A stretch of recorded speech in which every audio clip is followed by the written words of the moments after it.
xaguu ku dambeeyay hogaamiyihii waqooyiga Korea geeri mise nolol halkan ugama hadlayna kaliya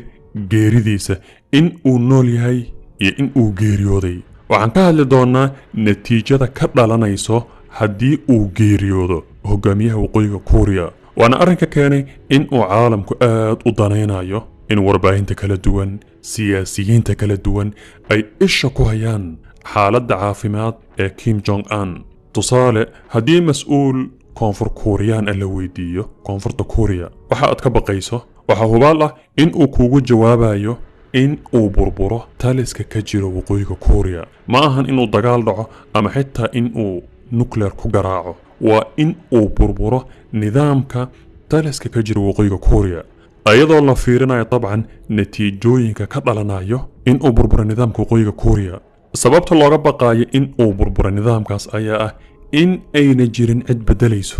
sidaan arki doono in ayna jirin cid u magacaaban sida ku-xigeen dhaxal suge hay-ad ama waax qaabilsan in ay soo xusho ciddii bedeli lahayd waa hal nin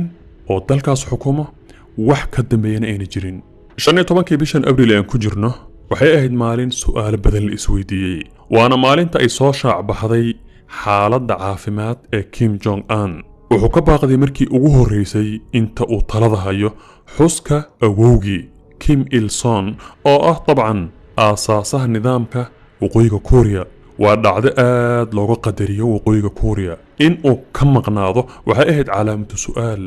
aad iyo aad u weyn intaas kadib warbaahinta kala duwan ee caalamka waxay bilowday qisada ka sheekaynta xaaladda caafimaad ee Kim Jong Un marka koobaad aan isla garano in lagu sameeyay qalliin arrinkan waa xaqiiqo in qalliin wadnaha looga sameeyay Kim Jong wuxuu ka cabanaya mashaakil aad u badan mashaakil caafimaad dhinaca wadnaha xididada in uu aad u buuran yahay arrinkan caafimaadkiisa jug culus gaarsiiyay cudurro qoyskooda ay qabaan oo ay kala dhaxleen way jiraan waxaa sii dheer walwalka iyo in uu aad u daalay in uu sidoo kale sigaarka aad u cabo waa 36 jir dhererkiisu yahay mitir iyo 67 sentimitir culayskiisuna yahay 130 kilogram arrinka shakiga weyn keenay xaaladda caafimaadka ee Kim Jong Un ayaa ah markii uu Shiinuhu khubaro caafimaad oo aad u sare ka tirsan xisbiga shuuciga Shiinaha in ay gaareen Pyongyang si ay ula tacaalaan xaaladda caafimaad ee hogaamiyaha waqooyiga Korea arrinka laga baqaayo ma ahan dhimashadiisa saan ka dhawaajinay waa natiijada ka dhalanayso marka koobaad malaayiin qaxooti ah fawdo gaajo wadareed waxaan wada ognahay ama inta badan ogyihiin in taliska ka jir waqooyiga Korea uu yahay mid hanti wadaaga in dadku ayna hantidooda gacanta ku haynin in beeraha warshadaha ayna lahayn taasoo in dadku ay yihiin sabool wax ay haysan in ayna jirin hantida dhan in ay xukuumadda gacanta ugu jirto haddii fawdo uu dhaco khalkhalna ku dhaco taliska waxay ka dhigan tahay in malaayiintaas ku nool waqooyiga Korea ay waayi doonaan waxay qaadaan taasoo ah mawjado malaayiin qaxooti ah inay afka saari doonaan Shiinaha iyo koonfurta Korea dhinaca labaad ayaa ah Japan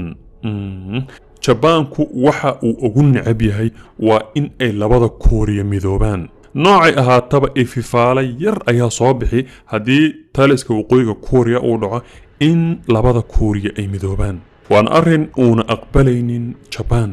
Jabaanku gumaysi aad iyo aad u xun ayuu Koreaanka mariyay intii uu socday dagaalkii labaad ee adduunka iyo waliba ka hor in la kala qaybiyana lug ayuu ku lahaa wuxuuna sababay macluul ay malaayiin Koreaan ku dhinteen ilaa hadda cadaawadda Koreaanka hadday noqdaan kuwa koonfurta iyo kuwa waqooyiga ay u qabaan Jabaanku ma dhamaanin taasoo ah in Jabaankuna uu og yahay in haddii labada Korea ay midoobaan ay noqonayaan quwad aad iyo aad u xoog badan dhaqaale dhinac walba macquulna tahay in ay ka aargoostaan in ay duulaan ku qaadaan Japan arrinka kale ayaa ah oo laga baqayo in ayna jirin cid bedelayso marka koobaad caruurtiisu way yar yihiin ma gaarin marxalad ay jaga qaban karaan asagaa 36 sano jir ah xaaskiisana wax jaga ma hayso waxaa jiro walaashi 2 sano ka yar oo ah qofka uu ku kalsoon yahay qofka ugu dhow baryahana saameynteedu isa soo taraayo oo xitaa xilliyada qaar leeyahay hadduu geeriyoodo ayadaa bedeli laakiin waa qof dumar ah caqliyadda ka jirta waqooyiga kuuriyana dumar in qof dumar ay jago qabato xitaa haddii ay qabato waxaa ka dhalanaya loolan adag asagoo nin ah ayay muddo dheer ku qaadatay in uu xididada u dhigo xukunkiisa kadib markuu ka takhallusay dhammaan cid walba oo uu isleeyahay amuu damac yar oga jiraa talada dadkaas uu laayay waxaa ka mid ah adeerkii xayndaabka qaraabadiisa xitaa waxba umuuna reebanin haddaba ayadoo arrinkan la fiirinayo in ayna jirin cid maanta la dhihi karo way beddelaysaa